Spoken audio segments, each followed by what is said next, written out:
We expect that the war is inevitable.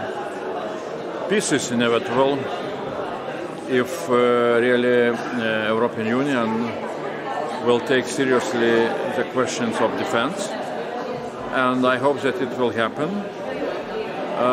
because it's very clear not only from EPP paper, which I'm happy that we managed to agree, but also from so-called political guidelines for a new commission, which were presented back in the summertime when Commission President was voted in by the Parliament.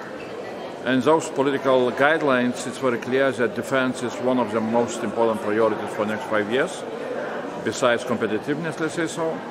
And then, of course, looking into so-called mission letter, which Commission President gave to me when I was nominated as a future Commissioner on Defense and Space, it's very clear that it's full and deep understanding what challenges we are facing with Russian war against Ukraine,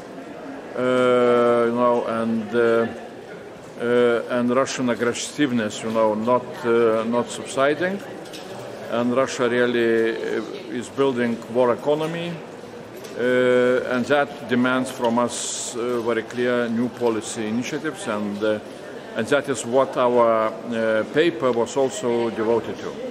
Is Europe ready to defend itself? Europe needs to be ready, and that is what our paper is speaking out. And definitely, all of us were influenced, both in our group, but also in the whole Commission, in other political groups in the Parliament. All of us were influenced very heavily by clear understanding that Europe is facing deep crisis of geopolitical security, with aggressive Russian behavior, with a war against Ukraine, and that is why we need to react. So, of course,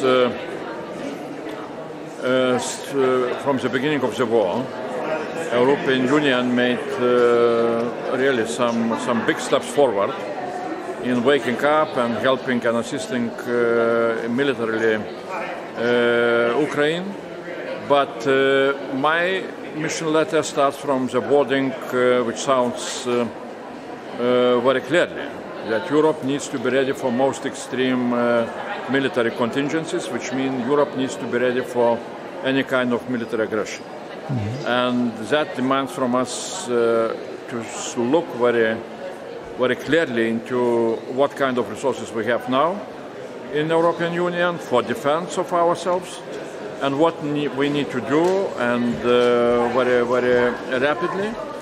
And situation in the European Union on our defense capabilities is demanding some very rapid, actions, like Ursula von der Leyen was speaking in Globsec conference in Prague quite recently. She said we need to overhaul our defense, policy and our defense preparedness, because as we have seen when the war started, for Europe, for European Union, it was not so easy, and it was a problem to fulfill the promise to give to Ukraine 1 million artillery shells, and steps were made. Now production is increasing, but that's we need to see that the same problems are in all the different areas of defense industry, and that is where my responsibility and my portfolio will be very much devoted exactly to solution of those problems.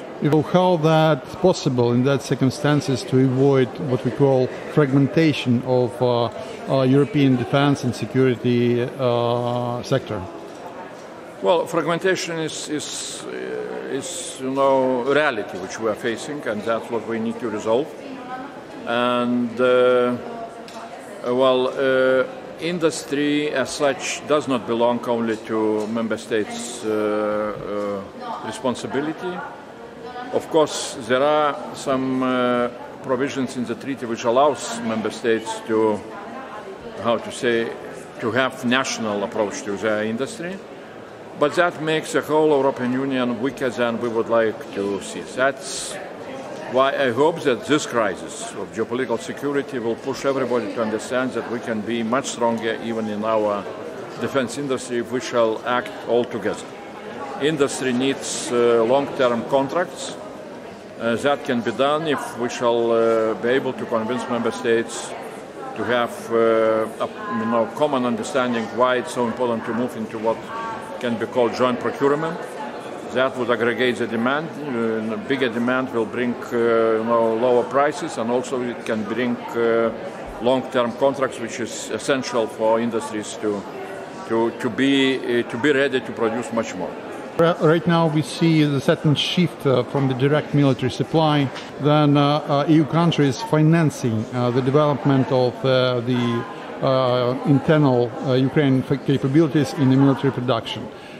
I think this is very good development, and Denmark is showing an example, which I hope that other countries will follow. And as a commissioner, I will have a responsibility to implement the new so-called European Defence Industry Program. Regulation of that program now is here in the Parliament and also in the Council. And this program is also speaking not only about how to develop European defence industries with new instruments, but also how to speed up integration of Ukrainian defence industry with European defence industry. That would be beneficial for both sides. Really, that would allow member states to spend their military assistance money exactly, in Ukraine, because we can procure the same quality of defense equipment and which is cheaper in the price. And as we understand from Danish experience, contracts are signed much more quickly if to compare with, let's say, European bureaucracies. So that is beneficial. From another side, of course, Ukrainian defense industry is acquiring, because of the war, such modern know-how, what is needed really for defense, where totally new tendencies are very well seen, like drones, electronic warfare and so on, which really also European Union defense industry needs to take, into their account. So that's where we see this, beneficial steps which can help both Ukraine and also European Union defense industry. How strong is the transatlantic bonds now? Well, of course, transatlantic relations and transatlantic bonds are very important, and they will stay very important always.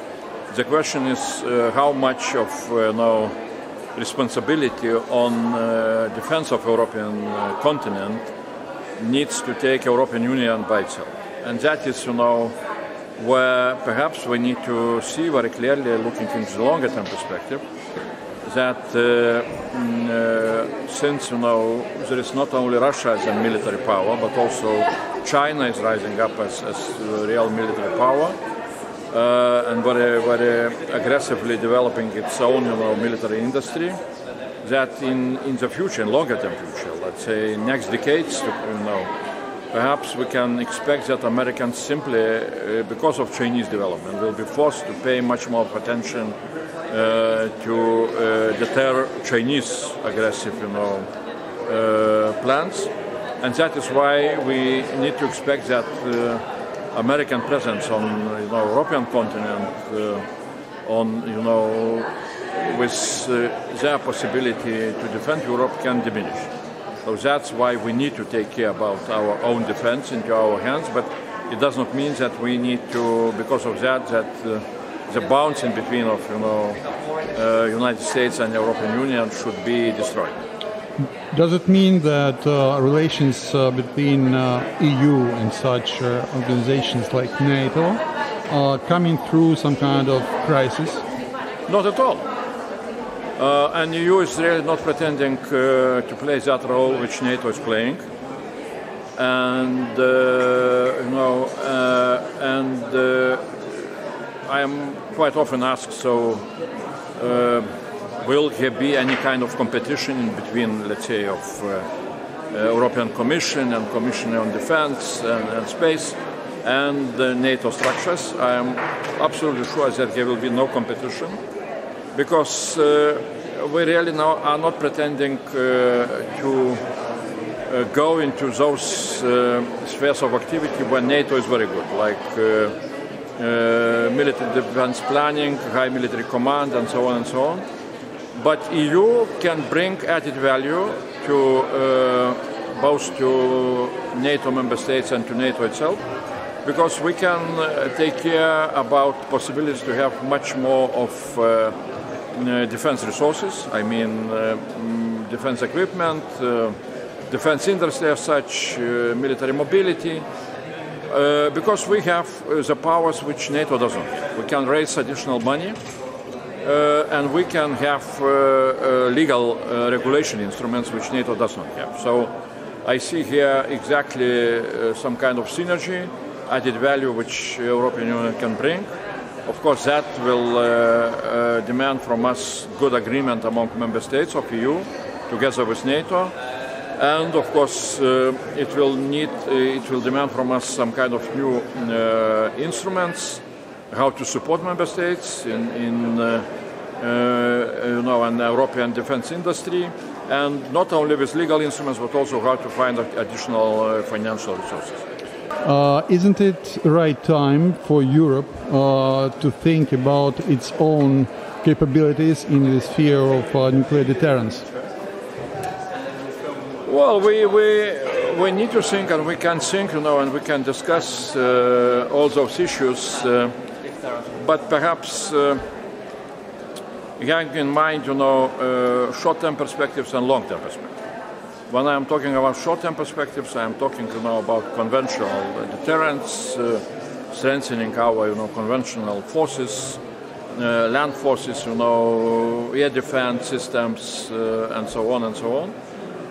But also looking into longer-term future, we need to see, possibilities, demands, also for us to have full range capabilities. But it will take time. So we should not seek here any kind of revolutions. Mm-hmm. What kind of role could Ukraine play to protect and defend Europe? Well, first of all, Ukraine has the strongest military capabilities among European democracies.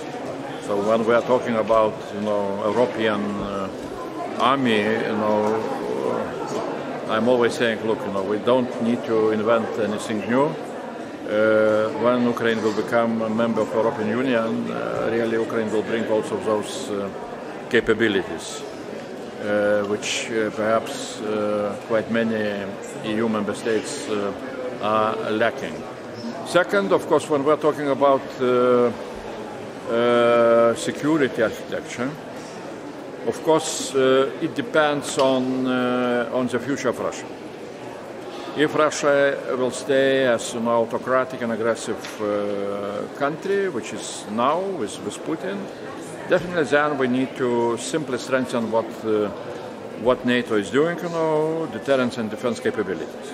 That is the only way to peace on the European continent. And that's what what we started to speak out. This old, ancient Latin saying, if you want peace, prepare for the war. But there are possibilities that Russia can become different.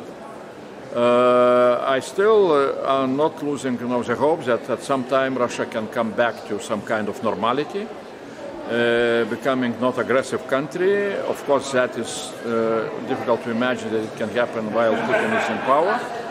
But exactly, the West should have clear strategy how we can help Russia, to have some kind of this transformation, which will be done by Russian people themselves. But here, Ukraine can play a very important role with the Western assistance. Ukrainian victory, Ukrainian integration towards NATO, Ukrainian integration towards EU, with possibilities for Ukraine to go the same way as we want to now, creating its own success, economical and social, can have major influence on Russian people, being an inspiration also to go for some kind of change towards normality. If Russia will become a normal country, then, security architecture will be totally different. They speed up the invitation of Ukraine to NATO. How visible that proposal, from your point of view, is for the member states? Well, we, in the previous parliament, we said very, very clearly and loudly, before Vilnius summit and then before Washington summit, that it would be very prudent for the Western countries, NATO members, to invite Ukraine to join NATO, because that would be a very strong signal also to Russia, to Putin and Russian people, that they need simply to forget about Ukraine. Ukraine is gone. Ukraine is on the western side. And again, remembering very famous saying by Zbigniew Brzezinski back in 1980s, perhaps, when he said that Russia, which will lose possibility to control Ukraine, will have possibility to become a democracy, but Russia, which will, have a possibility to control Ukraine, forever will stay as an empire. So, invitation of Ukraine towards NATO, besides security guarantees and so on and so on, also is one of those, instruments which can very much influence also developments in Russia itself. What the world could look like after the war in Ukraine is over? It will depend how the war will end. If the war will end with clear Ukrainian victory, with, Russia convinced or defeated to withdraw its, army from Ukraine, that will be really very good signal for the whole world that, autocracies, aggressive autocracies cannot win against democratic world. That will be also very strong signal to such country like China, that, West is strong, and any attempts of China, either towards Taiwan or some other, aggressive behavior, would be stopped by strong alliance of the West. If it will appear that the West has no political will, to support Ukraine till such kind of, victory, then of course we can face much more of problems. First of all, of course, that will inspire Putin's aggressiveness towards the West. And what now, the Western intelligence services are saying that till the end of this decade, Russia can be ready to test EU or NATO member states. That can come even sooner. And I don't know if we shall be ready really, to deter and to defend ourselves. In addition to that, I would say again that in such case, China will make a very simple conclusion that despite, economical strength of the West, where the West, combined West is 25 times stronger economically than Russia, nevertheless, from the strength of political will, the West is very weak. And China will make their own conclusion. That China can follow Russian example to become much more aggressive, and those consequences, we can foresee, and those consequences could be very bad for the whole world. Thank you so much, Mr. Kubilius, and in your person, let me thank all the Lithuanian people for everything you are doing for Ukraine in that difficult times. Thank you. So I would say, we need to be very, very grateful to Ukrainian people, what you are doing, in defending all of us. So thanks a lot, and Slava Ukraini. Героям слава.